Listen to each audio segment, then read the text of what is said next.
Eu sou a Rosa Caçula e eu tive o prazer da vingança.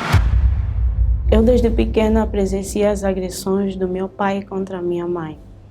Eu tenho 2 irmãos e nesta época eles eram pequeninos, durante 1 ano e 2 anos. E eu fui obrigada a cuidar deles nesse todo o período. A minha mãe era uma senhora que fazia à noite e o meu pai ele trabalhava como caminhonista. Esse todo tempo, o meu pai foi um homem muito agressivo. Todos os dias era confusão, agressões, partia as coisas. O meu pai segurava uma faca, dizia que ninguém tinha que dormir e que ninguém sairia de casa. Depois de um tempo, sempre que a renda terminava, o meu pai saía de casa.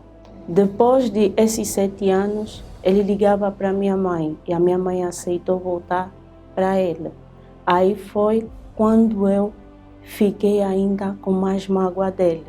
Ele sempre que me mandava não aceitava. Eu dizia para ele que ele não é meu pai, que ele não pode me mandar, porque eu não gosto dele, então ele tinha que sair daquela casa.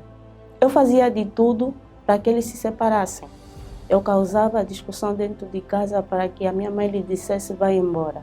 E por causa dessa toda confusão eu comecei a ir tirar o consolo fora de casa. Eu preferia ficar com as minhas amigas, eu preferia ir na festa do que ficar dentro de casa, porque eu sabia que dentro de casa seria o pior sítio que eu queria estar.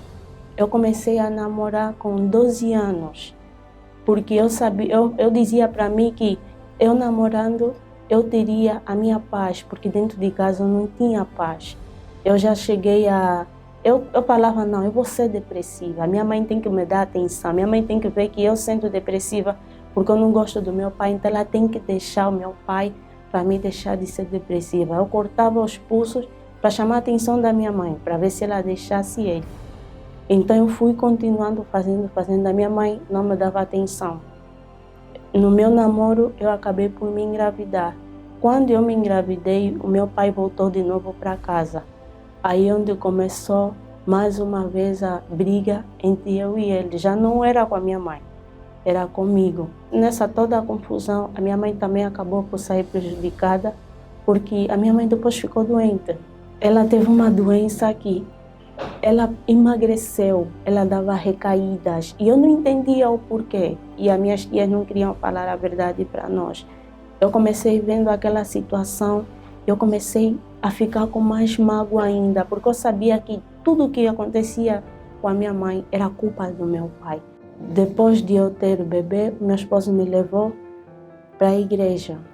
Eu já era batizada numa outra igreja, mas quando meu esposo me levou para a igreja que antes era a Igreja Universal e agora é a Igreja do Reino de Deus, eu me entreguei naquele batismo. Eu fui batizada nas águas e Deus falou para mim que eu tinha que perdoar meu pai, que eu tinha que pedir perdão para ele. E eu neguei, eu disse, não, eu não vou fazer isso.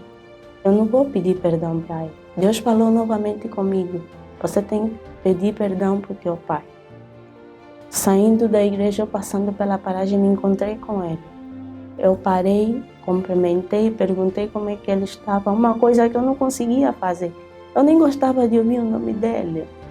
Mas eu cheguei, pedi desculpa para ele, pedi perdão por tudo o que eu fiz e ele também pediu perdão para mim.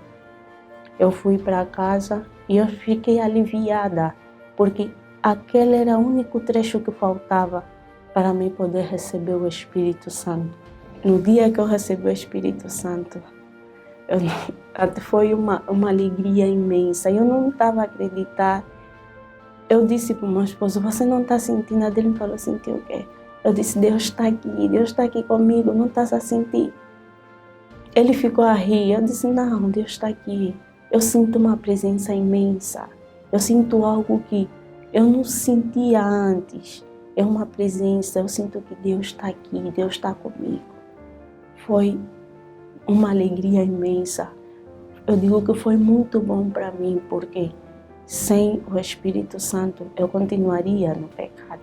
E eu não queria viver a vida do pecado.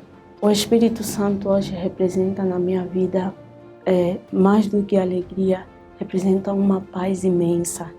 Eu já não tenho tempo de ficar chateada por coisas pequenas, não tenho tempo de guardar mágoa. Se errei ou alguém errou comigo, resolvo na hora, não deixo problemas passarem. Hoje, quando estou na presença de Deus, eu digo, eu não quero mais sair daqui, não quero, aqui tá bom, não quero sair. Porque hoje, Deus mudou a minha vida. E a presença do Espírito Santo tem me levantado todos os dias.